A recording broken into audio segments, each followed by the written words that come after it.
Sudahkah kamu merasakan getaran gelombang yang berbeda belakangan ini? Sebuah rahasia yang kamu simpan rapat-rapat, tiba-tiba terasa seperti telah melampaui batas privasimu, menjadi bahan perbincangan yang dibisikkan dari satu telinga ke telinga lainnya. Rasanya bagai dunia sedang berbisik membicarakanmu, namun kamu tak sepenuhnya tahu apa yang sebenarnya terjadi. Energi ini membawa gempar tersendiri. Sebuah ujian tak terduga di mana identitas dan namamu diuji di ruang publik. Ikuti alur energi ini, karena bisa jadi ini adalah momen pencerahan yang akan mengubah cara pandangmu terhadap diri sendiri dan orang-orang di sekitarmu. Perlu diingat, segala uraian berikut adalah interpretasi terhadap energi kolektif yang terbaca pada momen ini. Ramalan bukanlah kepastian mutlak, melainkan sebuah potret dinamis yang bisa saja berubah oleh pilihan dan kehendak bebas setiap individu. Ambillah pesan positifnya sebagai bahan refleksi, dan lepaskan hal-hal yang tidak selaras dengan jalan hidupmu. Sekarang, mari kita selami lapisan pertama dari energi ini, yang kerap kali menjadi akar dari dinamika sosial yang rumit, energi kompetisi dan kecemburuan di sekitarmu. 1. Energi kompetisi dan kecemburuan di sekitarmu. Dalam perjalanan hidupmu saat ini, mungkin ada getaran yang terasa berbeda dalam interaksi sosialmu. Getaran ini adalah energi kompetisi yang tidak diucapkan, yang lahir dari perasaan tersinggungi oleh cahaya dan pencapaianmu. Bisa saja ini berasal dari seseorang dalam lingkup pertemanan yang merasa posisinya tergusur, rekan kerja yang melihatmu sebagai ancaman atas peluang yang mereka incar, atau bahkan anggota keluarga yang secara tidak sadar membandingkan keberhasilan hidup mereka denganmu. Mereka menyaksikanmu melangkah maju dengan keyakinan dan hasil yang nyata, dan di dalam hati mereka, hal itu memantik api kecemburuan. Api ini jarang menyala terang dalam konfrontasi langsung, namun lebih sering menyemburkan asap halus melalui sikap dingin, komentar yang sedikit merendahkan, atau ekspresi wajah yang tidak tulus saat kamu menceritakan kabar baikmu. Mereka menganggap kesuksesanmu sebagai cermin yang memantulkan apa yang kurang dalam hidup mereka sendiri. Dan alih-alih berusaha memperbaiki diri, energi mereka tercurah untuk mengawasi dan mengkritik langkahmu. Namun, penting untuk dipahami bahwa keberadaan energi semacam ini seringkali justru adalah penanda bahwa kamu berada di jalur yang benar dan mulai bersinar. Kecemburuan sosial jarang diarahkan kepada mereka yang berdiam diri atau tidak menorehkan kemajuan. Ia adalah respon alami, meski tidak dewasa, terhadap adanya pergeseran hierarki, dinamika, atau perhatian dalam suatu kelompok. Kamu mungkin mulai menyadari bahwa obrolan menjadi sedikit lebih sunyi saat kamu mendekat, atau ada pertukaran pandangan cepat antar individu di sekitarmu. Ini adalah gejala dari ketidaknyamanan mereka, bukan kesalahanmu. Dalam banyak kasus, orang-orang ini bahkan mungkin tidak sepenuhnya sadar akan motif terdalam mereka. Mereka hanya merasa tidak nyaman dengan perubahan energi yang kamu bawa. Mereka terbiasa dengan versi lamamu atau dengan pola dinamis kelompok yang sudah mapan. Dan kehadiranmu yang sekarang, yang lebih percaya diri dan berprestasi, mengganggu status quo tersebut. Menghadapi energi seperti ini membutuhkan kematangan emosional yang tinggi. Reaksi pertama mungkin adalah ingin menarik diri. Atau sebaliknya, ingin menantang dan mengonfrontasi. Akan tetapi, jalan terbaik adalah tetap bersikap konsisten pada nilai nuranimu dan tidak membiarkan keberadaan mereka mengurangi cahayamu. Tetaplah ramah, tetaplah profesional, dan tetaplah fokus pada tujuan pribadimu. Perlahan-lahan, kamu akan memisahkan antara mereka yang benar-benar mendukungmu dan mereka yang hanya ada untuk ikut dalam kemeriahanmu saja. Fase ini pada dasarnya adalah proses penyaringan yang alami. Dengan tetap berjalan di jalanmu dengan penuh integritas, kamu justru memberikan dua pilihan kepada mereka, berubah dan ikut berkembang bersamamu, atau tetap terperangkap dalam siklus iri hati sementara kamu melesat jauh ke depan. 2. Upaya terselubung untuk menghambat langkahmu. Energi kompetisi dan kecemburuan yang diam-diam menggelegak itu tidak selalu akan pasif. Pada titik tertentu, ia dapat bermutasi menjadi upaya yang lebih aktif namun tetap terselubung untuk menciptakan penghalang di jalanmu. Ini bukan tentang serangan frontal, melainkan tentang gerakan-gerakan kecil di balik layar yang dirancang untuk membuatmu tersandung, ragu, atau kehilangan momentum. Seseorang mungkin dengan sengaja lupa memberikan informasi penting yang kamu butuhkan untuk sebuah proyek. Rekan kerja bisa saja mengklaim ide atau hasil kerjamu dengan cara yang halus di depan atasan. Dalam lingkup pertemanan, bisa jadi ada upaya untuk mengucilkanmu secara perlahan dari acara-acara atau percakapan kelompok yang penting. Tujuannya singular, untuk memperlambat atau menghentikan kemajuanmu. Karena kemajuanmu itu sendiri telah menjadi pengingat yang menyakitkan bagi ketidakberdayaan atau kemandekan mereka. Metode yang digunakan seringkali sangat halus sehingga sulit dibuktikan sebagai tindakan yang disengaja, dan inilah yang membuatnya begitu menjengkelkan dan efektif. Kamu mungkin merasa seolah-olah menghadapi dinding asap atau merasakan adanya kesialan atau rintangan tak kasat mata yang berulang. Proses lamaran kerjamu tiba-tiba menemui kendala teknis yang aneh. Kolaborasi yang sudah dijanjikan mendadak dibatalkan tanpa alasan yang jelas. Atau namamu secara misterius terlewat dalam daftar undangan untuk acara yang relevan. Semua ini dirancang untuk membuatmu frustrasi, menguras energi emosionalmu, dan yang terpenting, mengalihkan fokusmu dari tujuan utama.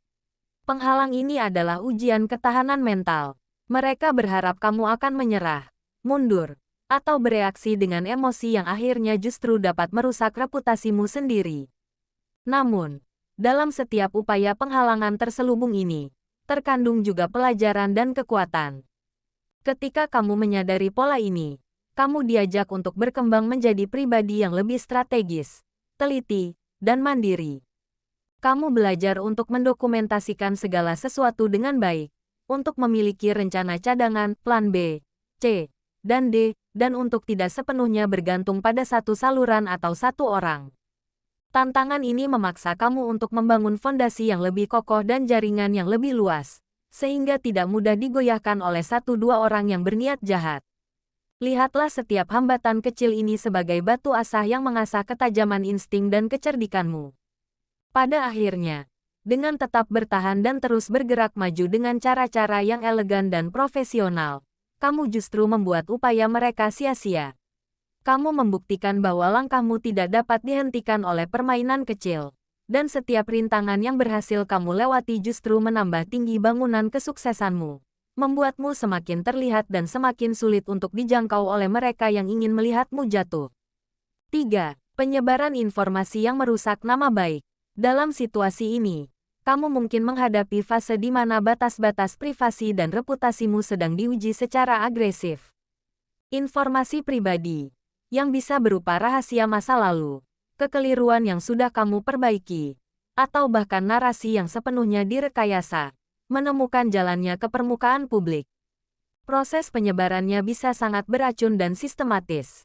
Dimulai dari bisikan di sudut ruangan, lalu merambat melalui percakapan daring yang penuh dengan spekulasi, hingga akhirnya menjadi fakta umum yang dibicarakan banyak orang tanpa verifikasi. Penyebabnya bisa beragam, mulai dari dendam pribadi, upaya untuk mengalihkan perhatian dari kesalahan pihak lain, atau sekadar keinginan untuk menghancurkan kredibilitasmu karena mereka merasa tidak mampu menyaingimu secara fair. Hal yang paling menyakitkan adalah seringkali informasi ini dibumbui atau dipelintir sedemikian rupa sehingga mengandung sedikit kebenaran, yang justru membuat fitnah itu terasa lebih meyakinkan dan sulit untuk dibantah sepenuhnya.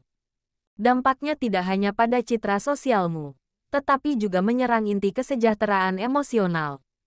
Kamu mungkin merasa dikhianati, terutama jika sumbernya berasal dari orang yang pernah kamu percaya. Rasa malu, kemarahan, dan kecemasan bisa bergolak dalam diri, ditambah dengan perasaan tidak berdaya karena sulit mengontrol persepsi orang lain. Penting untuk disadari bahwa dalam era informasi seperti sekarang, gosip dan berita buruk memang menyebar lebih cepat daripada kebenaran yang tenang dan terdokumentasi. Namun, justru di tengah badai inilah karakter sejatimu terbentuk. Reaksi impulsif untuk membela diri di setiap forum atau menyangkal setiap titik seringkali malah memberi bahan bakar baru bagi api yang sedang berkobar. Kebenaran membutuhkan waktu untuk tampil dengan sendirinya, dan ia seringkali tidak membutuhkan pembelaan yang histeris, melainkan ketenangan dan konsistensi dari pemiliknya. Strategi terbaik dalam menghadapi gelombang ini adalah dengan memilih respons yang bijaksana dan terukur. Alih-alih terlibat dalam perang narasi yang melelahkan, fokuslah pada tindakan dan bukti yang dapat berbicara sendiri. Teruslah menjalankan tanggung jawab dan proyek-proyekmu dengan integritas yang lebih tinggi dari sebelumnya. Perlahan-lahan, konsistensi dari karya dan perilakumu akan menjadi sanggahan terkuat terhadap segala fitnah. Di saat yang sama, lindungi ruang hatimu dengan ketat. Hanya bagikan beban ini dengan orang-orang terpercaya yang benar-benar mengenalmu, bukan dengan semua orang yang penasaran. Pada akhirnya, badai ini akan berlalu, dan yang akan tersisa adalah fondasi reputasimu yang sebenarnya, yang mungkin sedikit tergores, tetapi justru lebih kuat dan lebih nyata karena telah melalui ujian api. Mereka yang dengan mudahnya mempercayai gosip akan tersaring dengan sendirinya dari hidupmu, sementara mereka yang tetap berdiri di sampingmu adalah sekutu sejati yang pantas kamu hargai. 4. Ujian ketabahan dan stabilitas emosional. Ketika nama baikmu menjadi bahan perbincangan dan ruang privasimu diserbu, reaksi alamiah pertama yang muncul seringkali adalah gejolak emosi yang intens. Kemarahan yang membara karena merasa difitnah, kesedihan yang mendalam atas pengkhianatan yang dirasakan, dan kecemasan akan masa depan yang terkoyak, semua ini adalah respons yang manusiawi dan valid. Ujian sebenarnya bukan terletak pada apakah kamu merasakan emosi-emosi ini, melainkan pada bagaimana kamu memilih untuk mengelola dan menyalurkannya. Momen ini adalah ajang latihan besar bagi stabilitas emosionalmu. Jika kamu membiarkan kemarahan mengambil alih dan membalas dengan serangan balik yang sama tajamnya, kamu secara tidak langsung turun ke level yang sama dengan mereka yang mencoba menjatuhkanmu, dan justru memberikan validasi bahwa taktik mereka berhasil menggoyahkanmu. Ketabahan sejati dimulai dari kemampuan untuk jeda, menarik napas, dan memisahkan diri sementara dari drama untuk mendapatkan perspektif yang lebih jernih. Fase ini menuntutmu untuk membangun sebuah benteng internal, ruang batin yang tidak dapat diakses oleh opini atau komentar luar. Di dalam benteng inilah kamu merawat ketenangan dan keyakinan pada dirimu sendiri. Praktik-praktik seperti refleksi jurnal, meditasi, atau sekadar menghabiskan waktu di alam dapat menjadi cara untuk memperkuat fondasi ini. Penting untuk mengingat kembali nilai-nilai inti, prinsip hidup, dan pencapaian nyata yang telah kamu raih dengan usaha sendiri, yang tidak dapat disangkal oleh omongan siapapun. Stabilitas emosional bukan berarti menjadi mati rasa atau acuh tak acuh, melainkan kemampuan untuk merasakan gelombang emosi tanpa tenggelam di dalamnya, kemudian memilih respons yang selaras dengan martabat dan tujuan jangka panjangmu. Ini adalah disiplin tingkat tinggi yang, sekali dikuasai, akan menjadi senjata paling ampuh dalam menghadapi segala bentuk tekanan sosial. Pada akhirnya, ujian ini adalah proses pemurnian yang mendalam. Ia menyaring bukan hanya lingkaran sosialmu, tetapi juga aspek-aspek dalam dirimu sendiri. Kamu akan menemukan bagian dari dirimu yang kuat yang mungkin sebelumnya tidak kamu kenal, seorang pemberani yang diam, seorang bijak yang sabar, dan seorang survivor yang tangguh. Setiap hari di mana kamu memilih untuk bangkit dan melanjutkan hidup dengan kepala tegak, meski hati mungkin berat, adalah sebuah kemenangan kecil yang mengumpulkan kekuatan besar. Ketabahan yang dibangun melalui api cobaan seperti ini bersifat permanen. Sekali kamu tahu kamu bisa melewatinya, maka tidak ada lagi omongan atau fitnah di masa depan yang akan terasa sebesar dan semenakutkan ini. Kamu akan keluar dari periode ini dengan tingkat kepercayaan diri yang berbeda. Bukan kepercayaan diri yang naif, tetapi yang telah ditempa oleh pengalaman dan mengetahui dengan pasti bahwa integritas batinmu tidak dapat dirampok oleh siapapun. 5. Transformasi menuju kemandirian dan kebijaksanaan. Perjalanan melewati badai fitnah dan ujian ketabahan ini pada hakikat bukanlah sebuah kutukan, melainkan sebuah katalis transformatif yang mendorongmu menuju tingkat kemandirian dan kebijaksanaan yang lebih tinggi. Ketika suara-suara luar yang penuh dengan penilaian, bisikan, dan opini berusaha mendefinisikan siapa dirimu, kamu dihadapkan pada pilihan mendasar, terombang-ambing oleh pandangan orang lain, atau menggali lebih dalam untuk menemukan suara otentikmu sendiri. Fase inilah yang memaksa kamu untuk melepaskan ketergantungan pada validasi eksternal, kesuksesan, kebahagiaan, dan nilai dirimu tidak lagi bisa diukur dari pujian atau kritik orang lain, tetapi harus berakar pada standar dan keyakinan pribadi yang kokoh. Proses ini seperti menjadi ahli ukir bagi jiwa sendiri. Kamu membuang lapisan-lapis identitas yang terbentuk dari ekspektasi sosial untuk mengungkap patung sejati yang selama ini tersembunyi di dalam sebuah pribadi yang mandiri, utuh, dan tidak lagi membutuhkan persetujuan dari kerumunan untuk merasa berharga. Kebijaksanaan yang lahir dari pengalaman ini adalah kebijaksanaan yang praktis dan berakar dalam realitas. Kamu belajar untuk membaca niat di balik kata-kata, untuk memilih pertempuran dengan cermat, dan untuk memahami bahwa tidak semua hal perlu ditanggapi. Kebijaksanaan ini mengajarkan bahwa ketenangan dan kesabaran adalah bentuk kekuatan yang jauh lebih dahsyat daripada reaksi yang emosional. Kamu mulai mampu membedakan dengan jelas antara urusanmu, tanggung jawab, tindakan, dan pertumbuhanmu, dengan urusan orang lain, yaitu prasangka, kecemburuan, dan pilihan mereka untuk menyebarkan racun.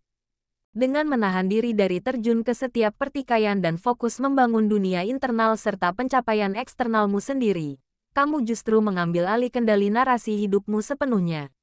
Kamu tidak lagi menjadi karakter dalam drama yang ditulis oleh orang lain, tetapi menjadi penulis, sutradara, dan protagonis dari kisahmu sendiri. Akhirnya, transformasi ini menghasilkan sebuah fondasi karakter yang tahan banting dan sebuah aura otoritas yang alami. Setelah berhasil melewati ujian tersebut, kamu berdiri dengan keyakinan yang berbeda, keyakinan yang tidak lagi rapuh karena dibangun di atas pencapaian yang mudah, tetapi yang telah ditempa dalam api dan diteguhkan oleh ketahanan batin. Orang-orang di sekitarmu, baik yang mendukung maupun yang pernah meragukan, akan menyaksikan metamorfosis ini. Mereka akan melihat seseorang yang tidak mudah goyah, yang kata-katanya memiliki bobot karena diikuti oleh tindakan konsisten, dan yang kedamaiannya tidak dapat diganggu oleh angin kekacauan dari luar. Kemandirian dan kebijaksanaan ini menjadi magnet alami yang menarik hal-hal, peluang, dan hubungan yang selaras dengan frekuensi barumu yang lebih tinggi. Dengan demikian, segala upaya untuk menjatuhkanmu justru berbalik menjadi pelayanan tak terduga. Mereka membersihkan jalanmu dari yang tidak sejalan dan memaksa kamu untuk naik ke tingkat eksistensi yang lebih kuat, lebih bijaksana, dan benar-benar merdeka. Demikianlah perjalanan energi ini kita telusuri bersama. Ingatlah, Aries, bahwa setiap badai yang datang bukan untuk menghancurkanmu, tetapi untuk mengajarkanmu cara membangun bahtera yang lebih kokoh. Cobaan yang membongkar rahasia dan mempertaruhkan nama baikmu pada akhirnya hanyalah api penempa yang mengubah biji besi biasa menjadi pedang baja yang berkilau dan tak tergoyahkan. Teruslah melangkah dengan keyakinan bahwa cahaya dalam dirimu jauh lebih kuat daripada semua bayangan yang berusaha menutupinya. Kebenaran akan selalu menemukan jalannya, dan integritas yang kamu pertahankan akan menjadi warisan abadi bagi jiwa yang telah bertumbuh lebih bijaksana dan tak terbendung. Jika energi ini menyentuh hati dan pikiranmu, jangan ragu untuk bagikan rasa resonansimu di kolom komentar di bawah. Ceritakanlah bagaimana kamu menghadapi gelombang kehidupan serupa. Bagi kamu yang belum berlangganan, mari bergabung dengan komunitas ini dengan menekan tombol subscribe dan lonceng notifikasi, agar kita bisa terus berbagi energi dan inspirasi di setiap perjalanan yang akan datang. Terima kasih telah menyimak dengan hati terbuka. Sampai jumpa dalam petualangan